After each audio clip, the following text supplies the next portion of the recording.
I never thought I'd be the kind of person who goes through someone else's trash. But there I was at 2 in the morning, standing barefoot on the cold concrete of my garage, staring at a black garbage bag I'd pulled from my neighbor's bin. My hands were shaking.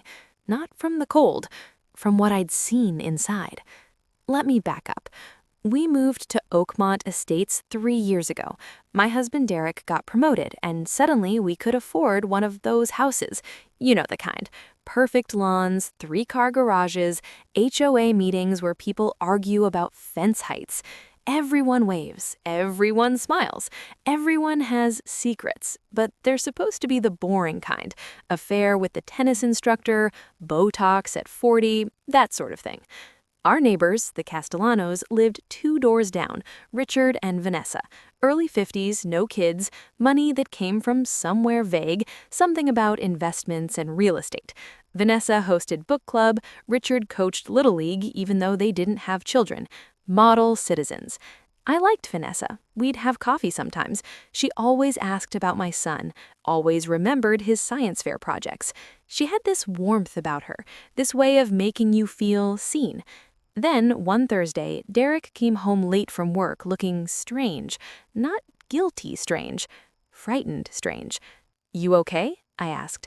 He nodded too quickly. Long day. But he kept glancing at his phone, and when it buzzed, he'd leave the room to check it. This went on for a week. I'm not proud of what I did next. I checked his phone while he was in the shower. There were texts from a number I didn't recognize. The messages were short, coded almost. Same time tomorrow. Bring the envelope. Don't tell anyone, not even her. Her. Me. My stomach dropped. I thought affair, but something felt wrong about that theory.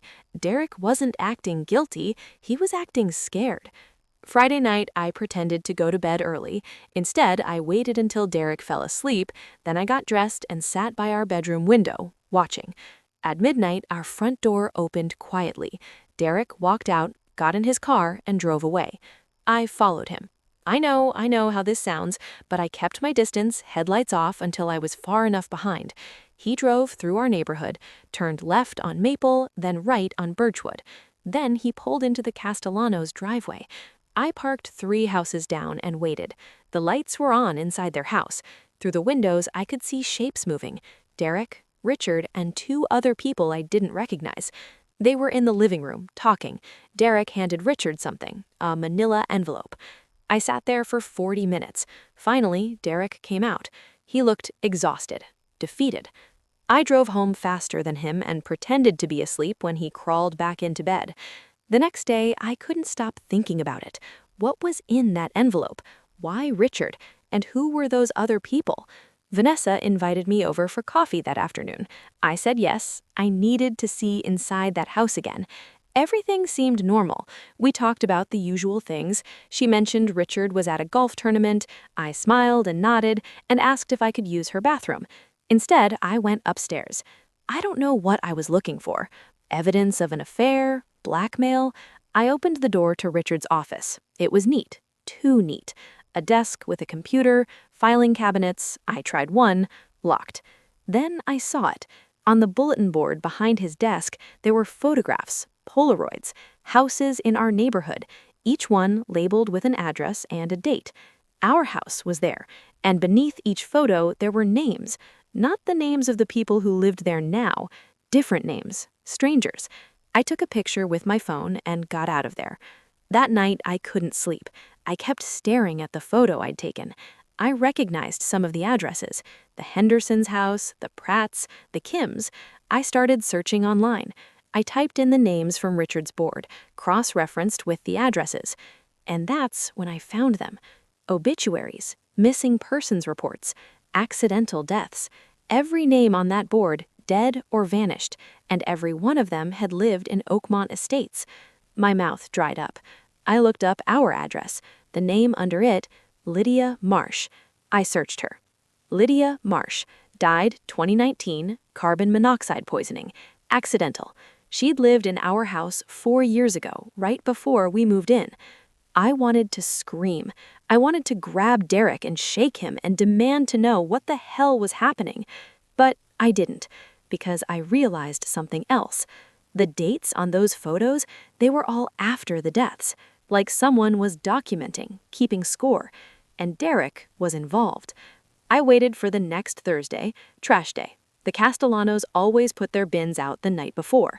At 2 a.m., I crept outside. I opened their trash bin and found a black bag that felt heavier than it should be. Inside, there were papers, shredded but not well enough. I took the bag home. It took me an hour to piece together enough fragments, bank statements, contracts, and one word that appeared over and over: beneficiary. Richard wasn't just documenting deaths, he was profiting from them. Life insurance policies, estate sales. I didn't understand all of it, but I understood enough. People were dying in this neighborhood, and someone was making sure of it. I looked at Derek sleeping beside me, my husband, the man I thought I knew, and I realized I had two choices. I could go to the police, but with what? Shredded trash and a photo of a bulletin board? And what if they didn't believe me? What if Derek was in too deep? What if I was next? Or I could pretend I never saw anything, go back to coffee with Vanessa, go back to waving at Richard, go back to sleep. I'm still here, in this house, in this neighborhood. I smile at Vanessa when I see her. I don't ask Derek where he goes on Thursday nights anymore. And every time I hear a siren in the distance, I wonder if it's coming for me or if it's already too late for someone else. I never looked at the trash again. But sometimes, late at night, I think about Lydia Marsh, and I wonder if she knew.